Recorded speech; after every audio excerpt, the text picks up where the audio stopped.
School is an 18-year forced government training program that sterilizes the potential for brilliance in children. Those who actually survive schooling and survive conformity and continue on to think for themselves truly are a rare breed. All children start out as curious, highly experimental minds, and then one day they're sent to school. Mandatory schooling has never consisted of anything but the memorization of monotonous dead facts and training children to master repetitious behavior. For the greater part of their day, everything the child says must match the interest of their school teachers. Their behavior must coincide with a set policy and a set regulation. They cannot use the bathrooms without permission. If they wish to speak, they must raise their hands. And after every hour or so, a bell rings and everyone must move to it. It couldn't be any more slave-like. And this type of training becomes a ritual for the child. It becomes the plot background for their television shows and books, or the ideology taught to them by a teacher or a parent. An entire monoculture is being developed here, stripping children of their power to cause trouble for the state at an early age, training them to be good servants of the politically correct. Their environment is much like a prison, by the population lacking any ability to check the authority of the warden.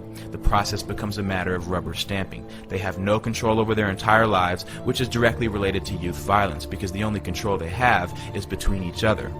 Mandatory schooling produces children who are either terrified of the tyranny of others or have been raised to perpetually exploit the conditions of others. It's just like the prison system. Forced cohabitation. The child's presence in certain buildings and their engagement in state-regulated behavior is under penalty of imprisonment. An entire army of truancy officers have been hired to make sure that no child is on the other side of the bars. At the end of 18 years of coercive state authority, the child is released into the world. It's like the end of an 18-year prison sentence. Now that you're trained to do as you're told, now you can be free. And the produce of these schools, or this state-controlled manufacturing operation, is a society willing to submit, to obey, and to listen. Forced behavior, which technically amounts to a type of slavery, will only inculcate a mindset of fear and terror.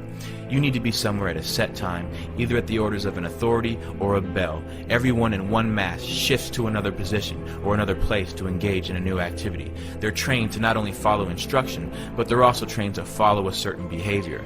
Rules, regulations, and laws are set for the children. They say you cannot do this to others. You can do this to others. This is acceptable. This is not acceptable. Standards of culture, morality, and behavior are imprinted into these new young minds that are in the blossoming stages of development. Their minds are being intercepted by the state and molded to conform to state standards. The first lesson they teach you is the orders of authority. The second lesson is to work with each other to achieve the desired ends of those in control. If a group of children are taught to engage in the same behavior regardless of what they want to do, then they will never fight back as adults. And this is your group of tenants who will live in roaches and never call the health inspector. This is your group of citizens who is easily terrified by police officers into voluntarily giving up their rights. This is your group of workers who surrender their lives to the corporation who tells them how to dress, how to speak, what time to wake up, which means they essentially tell you what time to go to sleep if they tell you what time to wake up. This is nothing new.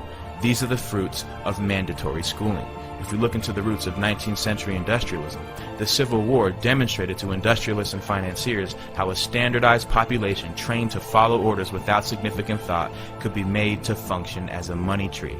It's no surprise that global power and corporate wealth is based on a third-rate educational system that works against developing individuals of true character and true intellect. Because the mindless bureaucrat or the thoughtless worker who will follow a system without question is the pattern that our system depends on.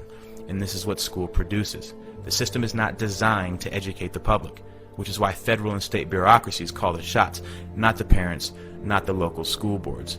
Every law is harshly enforced with maximum punishments. The tone of a principal is much like the tone of a warden, with no check on his authority.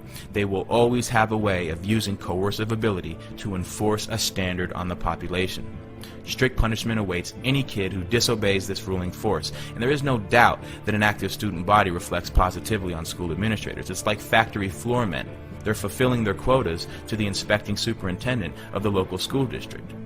This is the reality of government training. The state doesn't care if children are homeless or on the streets or suffering from malnutrition and hunger, but the second the child fails to appear in school at the scheduled time, like a court date, the police are alerted.